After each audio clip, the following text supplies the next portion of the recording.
a political speech. And then he really tried to spell out his plans for reviving the economy in very poetic language. So you find not many figures, numbers, but many figures of speech.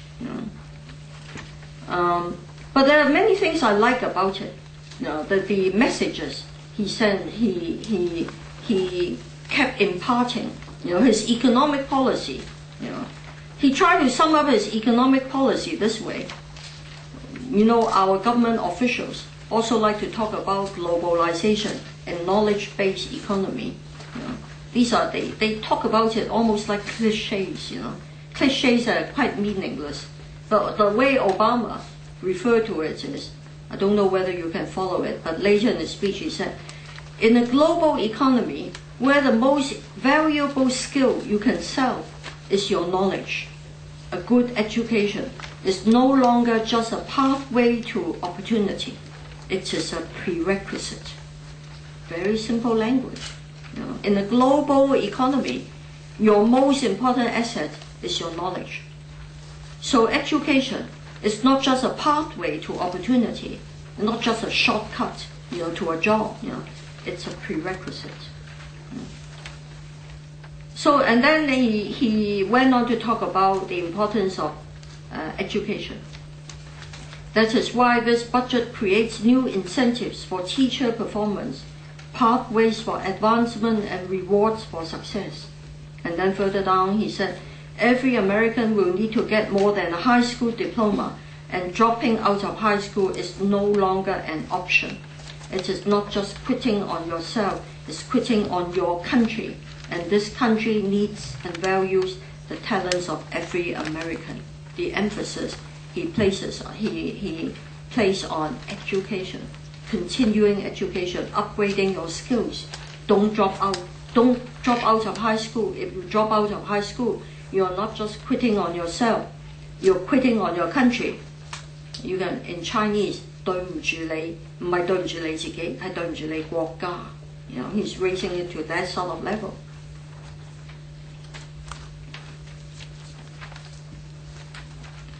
And then he also made a reference, a few paragraphs down, back to John Kennedy, the Kennedys. In the paragraph starting with, I know that the price of tuition is higher than ever, which is why if you're willing to volunteer in your neighborhood or give back to your community or serve your country, we will make sure that you can afford a higher education. He's talking about the American policy, that if you're willing to serve in the military, serve in the Peace Corps, reserve officers, training college, that sort of thing, you get a scholarship. That's the policy. A lot of people join the military for that reason. And to encourage a renewed spirit of national service, serving the country.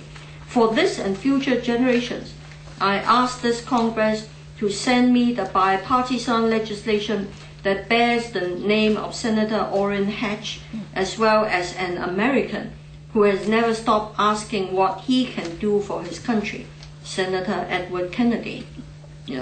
Because the Kennedys are well known for the famous quote from John Kennedy, ask not what your country can do for you, ask what you can do for your country.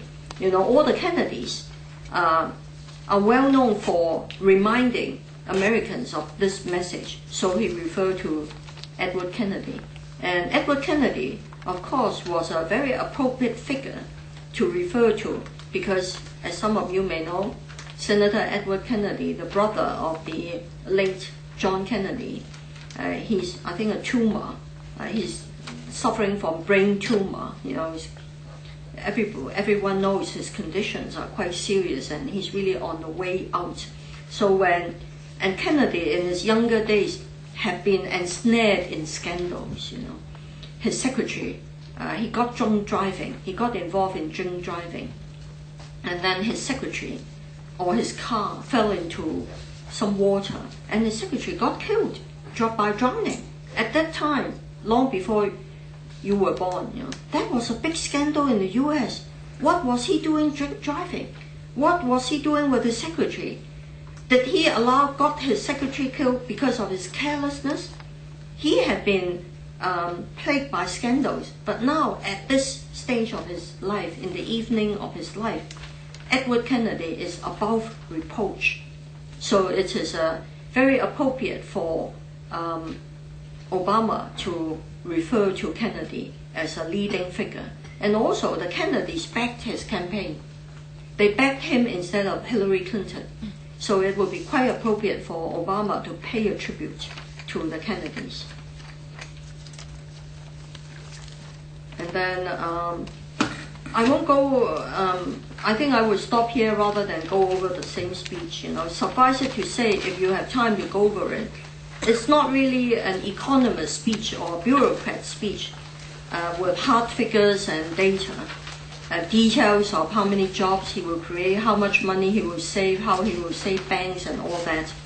Really, it's a series of promises, commitments, declarations containing the bull points of his policy, delivered in very lofty, high-minded spirit to rouse his countrymen and to infuse them with confidence that whatever the challenge and crises, America will overcome. So I think I'll stop there and let you raise a few questions. Thank you.